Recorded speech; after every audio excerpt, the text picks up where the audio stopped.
Hey guys, welcome back. Today we're putting in some work on the pink Rotary car, and for some reason I've all of a sudden fallen in love with this thing all over again. Really pumped about it. Here it is in its current state. Now it still looks pretty good after the first track day that we had, the test day. It all went pretty well. We just had some minor issues really, one being that I lost the wheel.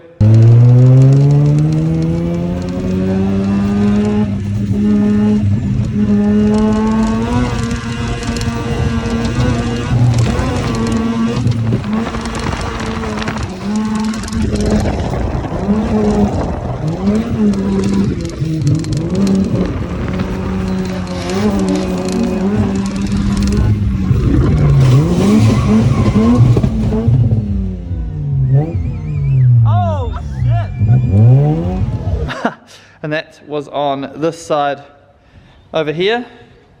So as you can see, the wheel's on at the moment, but the fitment's weak. Your moves are weak because the spacer is not on at the moment that I usually run. The problem is I had a spacer on, but we were only running three bolts on that spacer for some reason, and I never double checked it before we went out for the track day. That's how we snapped, and one of them was like kind of loose, so that's how we snapped the spacer off. It basically having 3 bolts holding the spacer and then the wheel on that way, it just wasn't any good. Snapped the studs, and that trailing arm is now stuffed. So I have a new trailing arm that I pulled out of the the green car back there, the parts car, and we're going to be putting that in today. So I need to chuck this thing up on the hoist, so that basically that's one of the jobs, needs a new trailing arm. I'm going to put power steering in it. So currently we've got the E30 non-power steering rack in this thing. It didn't really work the way we wanted it to work. So we're going to rip that out, and I'll also grab the power steering rack out of this car, and we're going to put it in this, and then we have to somehow mount this M52 power steering pump that we have here up to our 13B that's in this car. So if you guys haven't seen this build before, it's got a 13B rotary motor out of an RX-8 in it. Super rad. If you haven't watched the build, go back and watch the whole series, binge watch it. There's plenty going on there. So needs power steering. I need to put some braided hose to our oil cooler that we have in here up front, which actually may not be big enough, by the way. So I think I might go ahead and buy a new oil cooler and fit that up, but we need to put braided hose to that because the rubber hose we had kept splitting, and that's not what you want, especially on a rotary car. So that's the rubber hose there. It's real crap. So I'll put braided hose there. Other than that, the car run like super well. Oh, it needs new spark plugs because I never replaced them and it wasn't revving out properly. It needs a bit of the wiring fixed because one of our relays broke at the track, and I need to put a proper intake on it because that cardboard intake just isn't going to cut it. Although that cardboard intake did bring the intake temps down from 80 degrees Celsius down to about 30 degrees, so it worked. So now we just have to make a pretty intake. I also want to spray this thing a different color and just make the engine overall look a lot nicer. So a whole lot of things I want to do to this car just to spice it up, but it works, which is the main thing. I've also talked to my good friend Dr. Drift, and we are going to take this car down, not in this video but in another video, down to the dyno. We're going to put it on his dyno. I'm buying the software we need. We're going to plug it in and we're going to tune this thing and make sure it's making the 200 horsepower that it should make, because it should shred tires. We're running 215s on the rear 17, so should shred them, no worries. But we were struggling a little bit last track day. A lot of that was to do with the fact that it doesn't have power steering, so I was working my freaking ass off just trying to drive the thing. But how good does it look, man? It's so sick. So right now we're going to chuck it up on the hoist, and we're going to swap out that rear trailing arm to get this thing back to where it needs to be, and just keep working away at it. Hell yeah.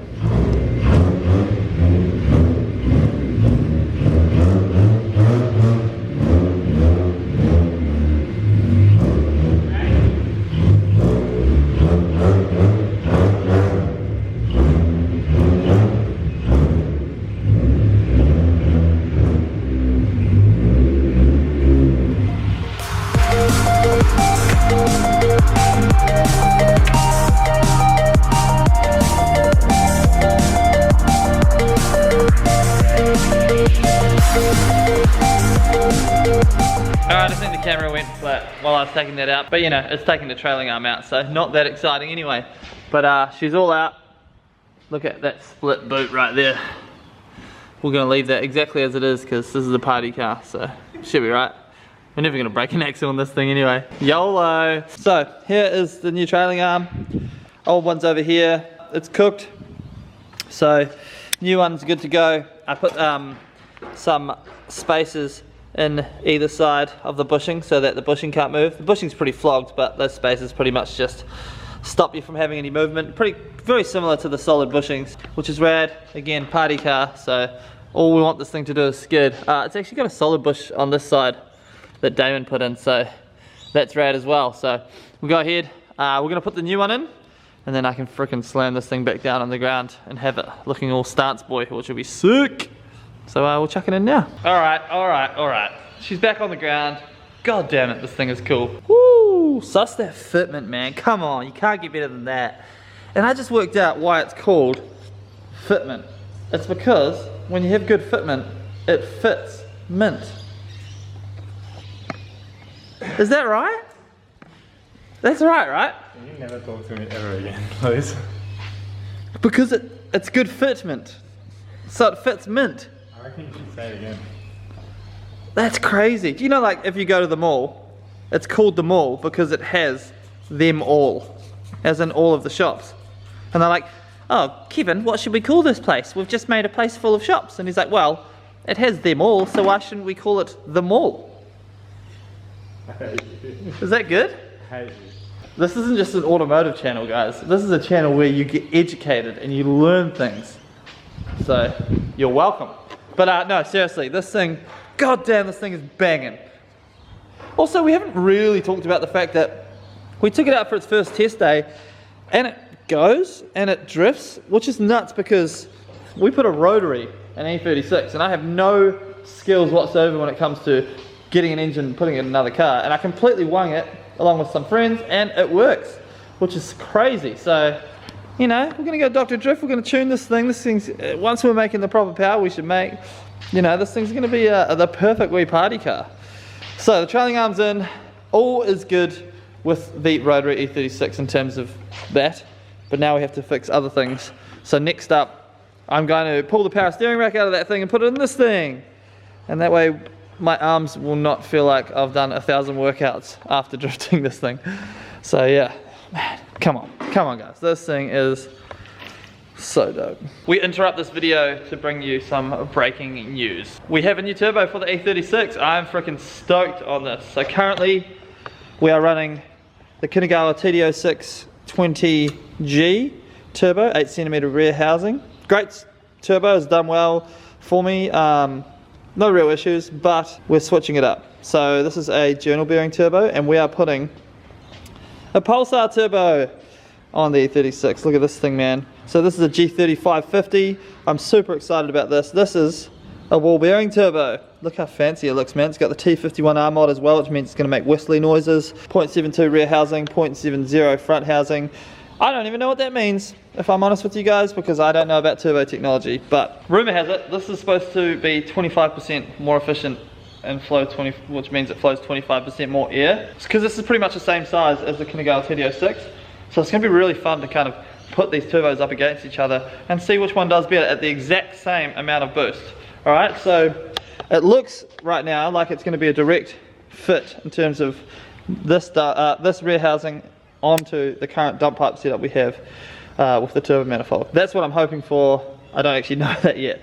I'm just saying it to try and create a little bit of positivity here. As you can see, I've already started taking the turbo off because we stole the T3 gasket for Tara's car and we did the turbo setup on the R34. So we're going to rip this turbo off, very easy. V-band clamp on the rear. I've already undone the mid section one, pull everything out, feed line, return line, and it just comes out. So easy. And then we're going to see if we can bolt this one up. This turbo has water lines, so we're going to have to rerun the water lines. But my old Kinagawa TD06 25G have water lines, so not an issue, pretty easy to run, which is sweet. So we're going to unbolt that and we're going to bolt this up and we're going to see kind of how it sounds. But I'm pumped. So we're going to leave them on 10 psi. Currently the car's at 230 kilowatts. We know that. Dr. Drift has the map on the screen that we can look at, and then we're going to put this bad boy under the test, 10 psi, and see if it can push any more power than our current turbo. So very exciting. But for now, let's get it bolted up. Also, Woz is here. You? Hello. Hello. Super keen to see back to back. I know, that's what I'm keen as well, because old technology versus new technology. It's been around for ages. I've got a Kinnegoa and I've had it for years. Well, on what? Maybe 5 years on the MX-5. On the MX-5, yeah, I knew that actually. Same type? Nah, mine's a TD05, but like, Oh, yeah. they run forever. Yeah, they've been really good, eh? It's 5 years old now, Yeah. so I want to see what this is. This is not to slag on any other turbo, it's just literally a genuine test to see how far technology has come, which is pretty cool. But let's get to it. Pew!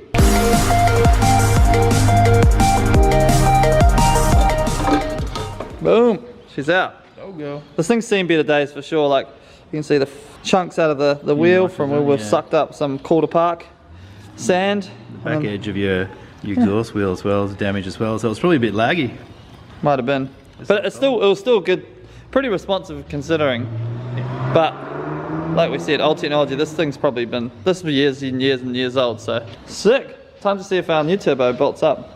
Oh, I've still got to take the back rear housing off, but yeah, you know what's up. All right, so here is a bench of turbos, and we're going to do a little bit of a comparison now. So we've got obviously the rear housing off our Pulsar turbo, nice. We've got the rear housing off our TD06, 20G here, and we've also got a TD06 25G here. But as you can see just from looking at them, look at that. Look at the surface area we've got going on here. And then look at this guy over here. He's a wee small guy. And also the amount of air that can flow through, or exhaust gas that can flow through this little slit here versus this big guy here. And they're similar size. This rear exhaust wheel is slightly bigger than this Kinnegoa rear exhaust wheel, but it's just interesting to see the differences in the turbos. This one doesn't take water lines, this one does.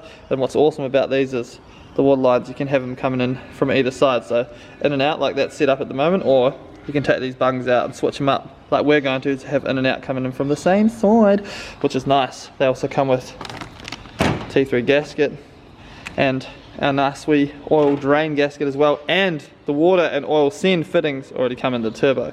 That is sick. But yeah, I don't know enough about turbos to know what this all means, but I assume it means that this turbo is going to spool up and hold power and boost much better and longer than this older technology turbo, but maybe not. The sharper angle on your impeller, this is your exhaust impeller, and the sharper angle on the fins means that this one will spool up quicker because the air will hit it and make it spin faster, yeah?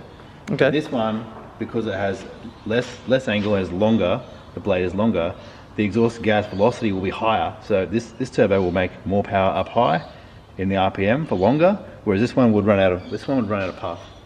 Yes. You would find yourself at Just a high RPM, the end it would start to stop making power, and it would start to fall off. But this one is ball bearing, so even though like it's got the lesser angle on the fins, right, this will actually spool up probably about as quick as this turbo because it's hopefully, and then make more power on the top. And then hold it all the way through. But that's what the dyno is going to show us, so let's hold that till we get to the dyno and see exactly how it's going to go. But I just thought I'd show you guys the differences between the two before we chuck them on. So now we're going to put the fittings on, clock the turbo to the right rotation, put it all together, and then chuck it on the car. Okay.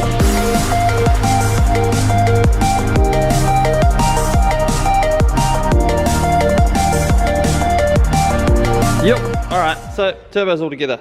Water line, same side, oil drains on, look at that. Nice. All feeds here. So we're going to start off by fitting the rear housing first, and then we'll fit the front housing into the rear housing. So we're going to chuck that on. Let's go. Go in your home. Your new home's over here, mate. Let's go. You just slide in here. There you go. Yes. All done. Alright, have a good sleep. See you later. Bye.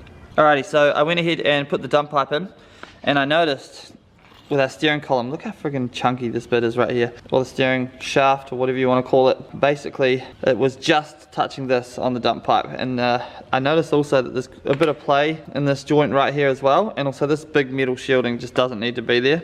So what we're going to do is we're going to take that off, grind it off, and we're also going to grind these kind of giant pop rivet things off, and instead we're going to put bolts and nuts through so that we can tighten them up.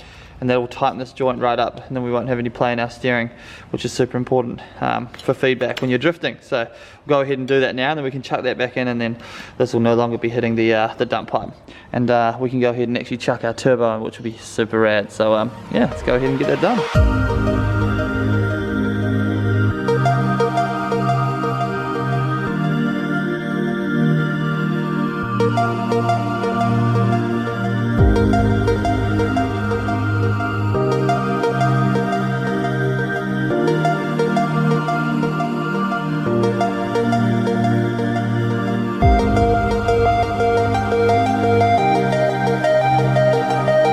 Alright, so here's our steering shaft, 2 parts. We cut off that annoying steel ring, gone. You can get slimline steering shafts as well. I don't have one obviously, so we're going to work with what we've got. Cut it off, cut the big giant pop rivet looking things off. So now we can go ahead and we're going to run 2 bolts instead, and that way we can actually tighten them up and make sure that this is super tight. And no, there's no play in it. You can get solid bushings for these as well, which is something that I'll probably order. You guys will notice that I was cleaning my steering shaft and my nice new oil drip. I don't even know what this thing's called, but it's pretty rad. This thing is actually courtesy of a shop here in Melbourne that's come on board with the channel. They're called EBM, aka Elite Brake and Mechanical. Awesome workshop here just down the road from my factory. They also have their own YouTube channel, EBM TV, where they do some rad videos. The owner is a super cool dude, as well as Matt, who works there. I ended up going and having a bit of a chat with them, and they had some gifts for me before we even sorted out any kind of deal. So they got me this because they said they were sick of seeing me using the drip trays on the ground, so they wanted me to look a little more pro with this unit, which is pretty sick. And they also got me 50 litres of this insane degreaser, so shout out to those guys.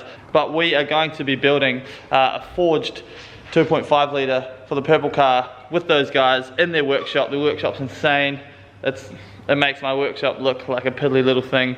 It's a bunch of hoists. They do insane work there on a bunch of different cars, right from your general services all the way up to your RB25 turbo conversions like we've just done on Tara's car. You guys know that I don't really recommend places unless they're top quality, like GMF Fab, Damon's shop. A bunch of you guys have gone there, got your cages done, and you're super happy. Same with EBM, those guys are legends. We will have a code that you guys can use with them to get your stuff a little cheaper as well, so that's rad. But very excited to be doing stuff with those guys very soon. But anyway, back to our steering column. We're going to chuck these bolts in. We'll chuck this back in. One thing I didn't mention actually is you can also run these flipped, which is what we did in the Rotary car, and that way the chunky boy bit is not down here. So we're going to try that as well when I throw it back in. But yeah, let's get it together. Yeah.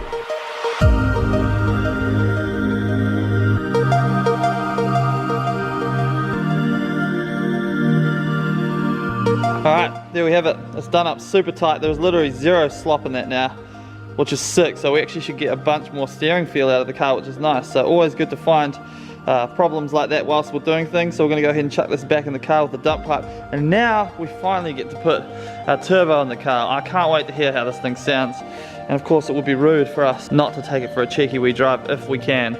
So I'll see if we can't get this back together enough to, you know, take it for a wee boost.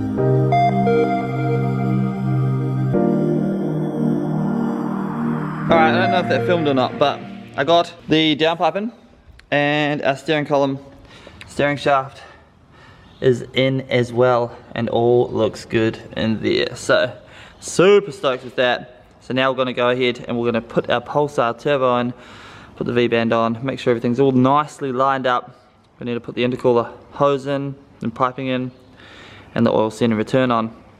And then we can start the car and see how she sounds. I'm so pumped, because that was a lot of effort to get that done, but I'm stoked because we actually found and fixed an issue, so that really is a pretty good win. But yeah, let's chuck the turbo on.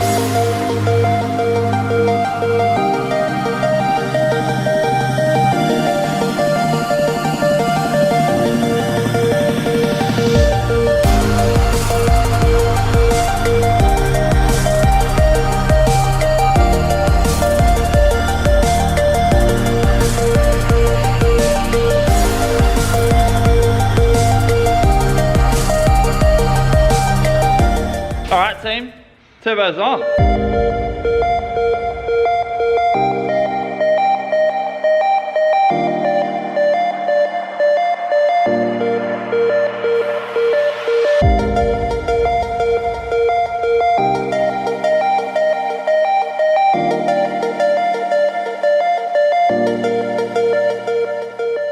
Thing looks so out of place in this engine bay because it looks so nice, but there it is.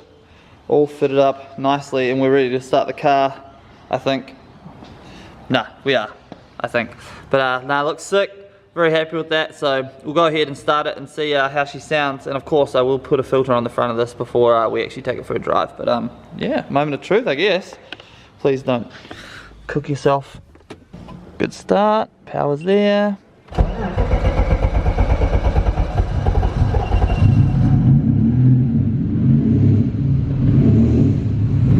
Oh, pressure's good.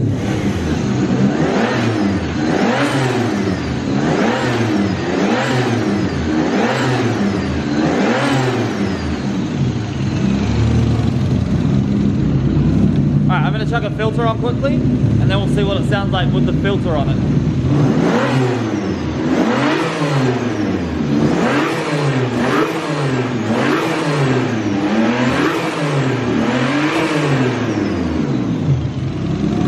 Alright, so now we're just going to take it for a quick drive.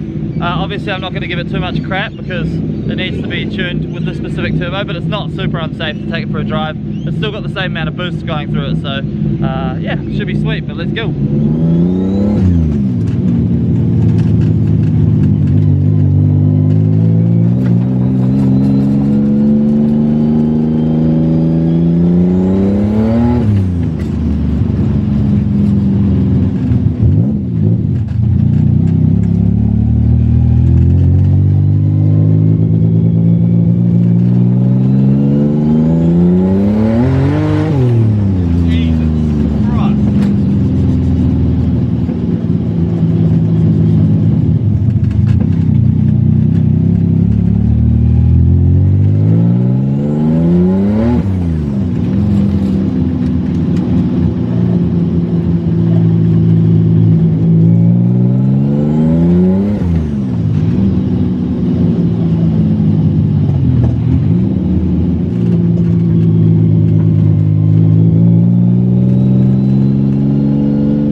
Well, there you have it, guys. That went absolutely perfectly. Zero problems whatsoever, and god damn it, this thing feels freaking phenomenal with the new turbo. It pulls like crazy. I said I wasn't really going to give it too much crap, but I did end up pulling it through. I think it's almost red line. Felt awesome, man. That comes on like a freaking freight train, and it just feels crazy. I'm assuming also it feels different because we've got the 345 diff in there, and that's the first time I've driven it with the 345. So the shorter gear ratio, on top of the fact that we've got the newer turbo, which will likely be spooling up a little bit earlier, makes this thing feel like an absolute weapon. But the next step of this journey is to take this car to my good friend Dr. Drift, put it on the dyno, 10 psi, see what it makes. Ideally I want around 250 kilowatt in this car out of this engine. I think that will just put us in a really good spot and be, in terms of power as well as that new diff ratio. I'm actually searching at the moment for a 315 medium case diff. I still want to go medium case, ideally if I can. So if I can find one of those, I'm going to slap that back in here, and I think 315 would probably do us alright, especially with a little bit more power. Means we can use third gear really nicely. But that turbo just looks amazing in there, so really keen to see how it performs on the dyno. Still have to add the water lines, which I will do this coming week, but as it sits, really stoked with this rig. I know we started this video with the rotary car and we got a little bit distracted with the new turbo. All good. I've got a nice new oil cooler set up to go on the rotary car, so we are going to be focusing on that this week. Next week's Vic Drift competition has been cancelled, unfortunately, due to the restrictions we have going on here. But on Sunday, there is still a practice day. So I'm gonna enter that practice day. We're gonna go driving with Damon and a bunch of other rad dudes. The Rush Street guys are gonna be out as well. We're gonna take the E36 and just test it, make sure it's all good, burn off a couple of tires. So before that, hopefully this week we can get the Dr. Drift and just get them to tune it up and make sure it's all good. Thank you guys so much for watching this video. Hit that like button if you did enjoy it. We also just hit 16K subscribers on the channel, which is pretty mind-blowing to me. I cannot wait to hit that 20K subscriber number. It just seems like a really, really good number to hit. And you know, there's been a lot of effort that's gone into this channel. I'm actually thinking about doing a video talking all about how much money I've spent to get to 16K subscribers on this channel, on all the cars, on everything that I've done. So if you guys think that's something you'd like to hear, let me know in the comments below. But as always, I'll see you guys in the next video. Cheers guys. Peace.